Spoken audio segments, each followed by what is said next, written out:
A briga entre irmãos tá acabando com seu juízo por aí? Fica aqui que a gente vai conversar sobre isso. Olá, eu me chamo Thaisa Calegari e você está no canal Criando Vencedores. Aqui nós falamos sobre maternidade com intencionalidade, com propósito, com fé, muitas vezes focada em meninos. Mas hoje pode ser aplicado para qualquer um dos dois o tema que a gente vai falar aqui, que é briga entre irmãos. Que mãe não já sentiu vontade de falar assim, que vença o melhor? Cansei de separar essas brigas. Cansei de ouvir, mãe, olha ele, mãe. Pois é, minha querida. Não se preocupe, porque você não está sozinha. Eu estou nesse time junto com você. Mas é claro que eu quero te ajudar. E eu vou trazer aqui hoje para você tanto o que é normal, o que é esperado, o que pode acontecer, o que não é normal e não é esperado, e aí você precisa estar atenta. E também as coisas básicas que a gente precisa ensinar para eles nesses momentos, para que eles ajam da maneira correta. A primeira coisa que eu quero que você lembre é de você. Você tinha irmãos? Como era a sua relação com os irmãos na infância? Por mais que vocês fossem muito amigos, provavelmente existiam muitas brigas. Ou não, ou pode ser que as brigas eram tantas que vocês tinham pouco tempo de amizade. Algumas coisas influenciam aí. Tem a questão da diferença de idade. Então, com uma diferença de idade muito grande, são dois extremos. Ou um vai cuidar muito do outro e vão ter menos brigas, ou vão ser dois mundos tão distantes que as brigas, que assim, não vai ter amizade, não vai ter como o negócio fluir bem ali. Já quando as idades são próximas, o mais comum é que haja muitas brigas e muitas brincadeiras também. Falando de neurociência, o que acontece? O cérebro da criança, ele está em desenvolvimento. Então, assim como a gente já viu lá atrás nas birras e tudo mais, é muito difícil para ele ter o controle das emoções. Além disso, é muito natural que ele tenha um ímpeto de resolver as coisas de maneira primitiva. Luta ou fuga, não é assim? Você já ouviu essa expressão? Esse é o nosso instinto primitivo, luta ou fuga. E geralmente eles agem dessa maneira. Qual é o nosso papel? O nosso papel é ensiná-los a viver em sociedade, ensiná-los a repartir e principalmente ensiná-los como agir diante dessas situações. O que eu quero te dizer que é normal e que pode acontecer. Briga, empurrão, bater. Tudo isso acontece muito corriqueiramente e é natural do processo. Quanto menor, mais comum. Quanto maior, mais as regras precisam ficar rígidas e mais eles precisam aprender a controlar o seu ímpeto. Outra coisa muito comum, principalmente relacionada aos meninos, é a competição. Tudo, inclusive na vida adulta, é uma competição para os homens. Então, para eles, quem é o mais forte, quem é o mais rápido, quem subiu mais alto, quem chegou primeiro, tudo vai ser uma competição. Até mesmo na hora de dividir os brinquedos. Aqui em casa eu costumava dizer assim, antes, tá? Antes daqueles cuspiu pra cima e caiu na testa. Não, eu não vou comprar dois da mesma coisa. Eles vão aprender a dividir. Adivinha quanto tempo isso durou? Muito pouco, minha filha. Deus me livre, não aguentei. Aí agora eu faço, já desde muito tempo, eu faço questão de comprar dois idênticos, sem mudar nem a cor. Só que mesmo assim, eles conseguem falar, não, o meu é mais rápido, não, o meu não sei o quê. E aí um fica chateado, o outro também. Então, essa questão da competição também é muito natural. Outra coisa que é difícil para eles é entender o conceito de nosso. Por conta dessa imaturidade deles, o mundinho deles é muito voltado para eles mesmos, eu. Então, o que importa é o meu sentimento, é se eu estou gostando ou não da situação, e o sentimento do outro não é tão importante assim. Tudo isso são coisas que precisam ser ensinadas, então nós precisamos ensiná-los a analisar o sentimento do outro. Para isso tem um versículo que eu uso bastante com eles, que é aquele que Jesus mesmo disse. É o versículo que está em Mateus 7,12, ele fala o seguinte, façam aos outros o que querem que eles façam a vocês, pois isso é o que quer dizer a lei e os ensinamentos dos profetas. Então, eu costumo repetir isso para ele. Filho, lembra o que diz o versículo? Olha, faça com o outro o que você gostaria que fizesse com você. Então vamos analisar agora como será que aquele outro se sentiu em relação à sua atitude. Dito tudo que é normal, agora eu quero te dizer o que você pode fazer e como você pode ajudar o seu filho a adquirir mais maturidade nesse sentido. O primeiro que eu quero te falar é: não seja juíza. Eu acabei de te falar que eles já têm um instinto de competição nato. E se torna muito atraente a mamãe ser juíza das situações. Então, houve uma briga, eles vão te procurar e você vai falar assim: não, quem tá errado é esse, quem tá certo é esse. Não cai nessa armadilha.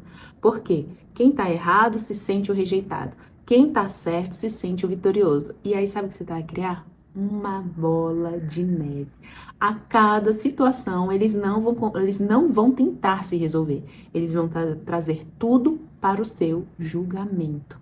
E nesse julgamento, você pode sim estar ferindo um e agradando o outro. Não assuma esse papel. Se eles estão no começo da briga, você pode falar: olha, eu preciso que vocês se entendam e cheguem num acordo para a gente continuar aqui. Ou se a briga já passou dos limites, olha, não é permitido nessa casa ninguém bater em ninguém. Ponto. Ah, mas foi ele que começou, mas foi... Independente da situação, ninguém pode bater em ninguém. O que pode sim você deixar acordado com eles é: quem bater vai sofrer consequência. Quem bater vai ser punido.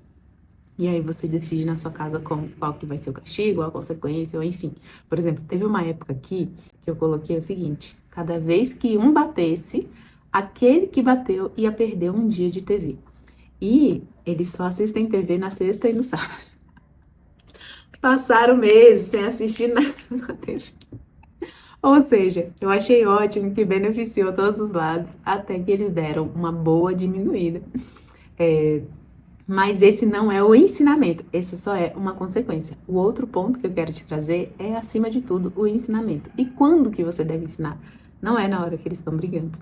É em algum momento oportuno, em que todos estão calmos, que vocês estão tendo um momento agradável, você pode voltar nesse assunto. Gente, o que eu costumo ter é um bloco de notas no meu celular, onde eu anoto as situações que eu quero trabalhar com eles. Então, se eu estou observando que eles estão brigando muito, eu anoto lá no meu bloco de nota: briga entre irmãos.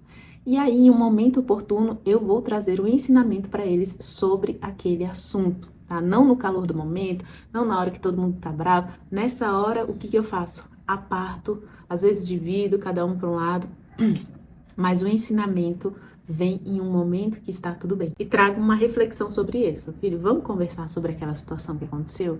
Você lembra o que diz a palavra de Deus? Faça ao outro o que você quer que faça com você. Como você acha que ele se sentiu naquela situação? Aí eu vou deixar ele refletir, ele vai me dizer: eu também acho. Ou ele também pode ter sentido isso, isso e isso, você não acha? Acho. Tá. Como que você acha que você pode agir da próxima vez em relação a isso? Aí ele vai falar. Se a ideia dele não for boa, aí você ajuda ele. E aí, então vamos deixar isso combinado? Vamos agir assim? Assim você está trabalhando uma previsibilidade para ele, para que ele consiga agir da maneira certa da próxima vez. Outro princípio que eu trabalho bastante com eles é a lei da semeadura. Falei: filho, o que você está plantando? Você está plantando violência? Você está plantando mansidão? Você está plantando o quê? O que você acha que você vai colher com isso que você está plantando? E aí a gente novamente vai para aquela reflexão. Outro ponto que eu aplico muito com eles é ser rápido em perdoar e rápido em pedir perdão. As brigas vão acontecer, não tem para onde correr, né? Claro que a gente vai orar em relação a isso, orar para que elas diminuam, para que o relacionamento deles seja bom. Isso é muito importante, você orar pelo relacionamento dos seus filhos, entre eles e com você. Mas o principal é saber perdoar e pedir perdão. Porque, né, quantos adultos não conseguem falar: me perdoe, eu errei. Então, essa é uma coisa que a gente trabalha desde muito novo. Peça perdão para o seu irmão, peça perdão para o seu outro irmão, diga eu te perdoo, se abracem, se beijem, vocês são presente de Deus um na vida do outro e bola pra frente. Tudo começa de novo. Bom é que criança já tem essa facilidade de perdoar. Se você trabalha com eles desde novos, eles não vão ter dificuldade de ser aquele tipo de adulto que guarda mágoa por qualquer coisa que acontece. Que, aliás, mágoa só faz mal para quem tem, certo? Outra coisa que é muito importante, que inclusive isso daqui sim é um dos fatores que a neurociência traz como determinantes para saber se a relação dos irmãos vai ser boa quando adultos ou não, é a quantidade de boas memórias que eles criaram juntos. Então, não necessariamente a quantidade de brigas, mas se tiveram muitas brigas, mas a quantidade de boas memórias são superiores às brigas, eles tendem a levar essa relação mais harmônica para a vida adulta. Então, invista em momentos de diversão, de alegria, de interação entre eles também, entre os irmãos. Facilite esse ambiente de amor e de boas memórias e de risadas e de lembranças que eles vão levar para a vida, tendo que bons momentos com aquele irmão. Uma coisa que pode acontecer também é a influência externa. Então, às vezes, os nossos filhos, eles veem a relação de outros irmãos, né? E veem que nem todo mundo é obrigado a pedir perdão, igual aqui em casa. Nem todo mundo é obrigado a viver harmonicamente. Um conceito muito forte para a gente colocar na vida deles é o conceito da família. Então, várias vezes ele vai vir te questionar assim, não, mas o fulaninho pode fazer isso, o meu amigo não sei o quê pode falar, ou aquela frase tão conhecida, né? Todo mundo tá fazendo, mãe, todo mundo faz. Em vez do você não é todo mundo, não é filho, mas nós somos, no meu caso, os Calegari Carvalho. E os Calegari Carvalho não fazem isso.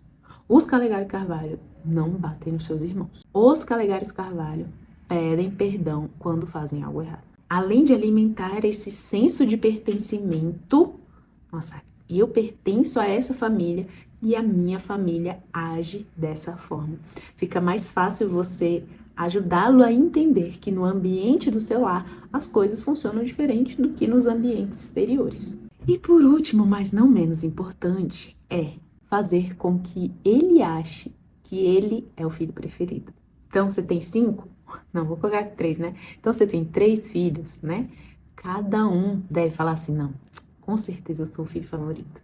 Aí o outro, não, acho que eu devo ser o filho favorito. Não falando entre eles, mas falando pra si mesmo. Porque a mamãe dá tanta atenção, coitada, né? Que tempo, tem que arranjar. A mamãe dá tanta atenção, a mamãe dá tanto amor, a mamãe dá tanto carinho, que eu devo ser o filho favorito dela. Isso faz com que a competitividade entre eles diminua, principalmente em relação à sua atenção, e eles tendam a ter uma relação mais harmoniosa. Por quê? Porque eles não estão se sentindo menos amados do que o irmão. Tenha muito cuidado em relação a isso. Pode ser, não, Thaís, eu amo meus filhos igualzinhos, sem distinção.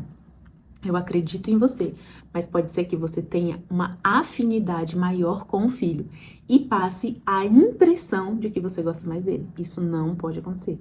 Pode acontecer de você ter mais afinidade? Pode. Pode acontecer de você passar a impressão de que gosta mais de um do que do outro? Não pode. Você conhece a história de José, né? Que o pai lá demonstrava que gostava mais de um filho e o que aconteceu do sentimento dos irmãos em relação a ele. Isso é um perigo na relação dos irmãos. Parecer ou transparecer que tem um filho favorito. Com certeza, ou você tem uma história, ou você conhece alguém que tem uma história de que se sentia preterido em relação aos irmãos, ou em relação a um irmão específico. Um irmão era o queridinho, e isso é muito prejudicial. Demonstre o mesmo nível de amor, e que ele seja muito grande por todos eles. Não se culpe pelas brigas, provavelmente você tem muito pouco a ver com essas brigas, é um processo natural, porém, faça aquilo que está ao seu alcance, ensine-os a agir da maneira correta, sabendo que eles vão errar muito, muito, muito, muito, antes de começar a agir da maneira correta. Se puder, reserve um tempo específico para estar a sós com cada filho, isso vai alimentar muito o sentimento deles, provavelmente ajudar muito a relação deles também. Eu espero que você tenha gostado desse vídeo. Se você ainda não é inscrita nesse canal, eu vou parar agora 3 segundos. Se inscreveu? Inscreva-se nesse canal. Aqui nós temos conteúdo bom, de mãe de verdade, uma para outra, toda semana, tá bom? Curte esse vídeo, manda para quem tem mais de um filho também, para dar aqui uma acalmada no coração e pegar algumas estratégias. E não se esqueça, você está criando um vencedor e não precisa fazer isso sozinho. Segue também as outras redes sociais. Até a próxima!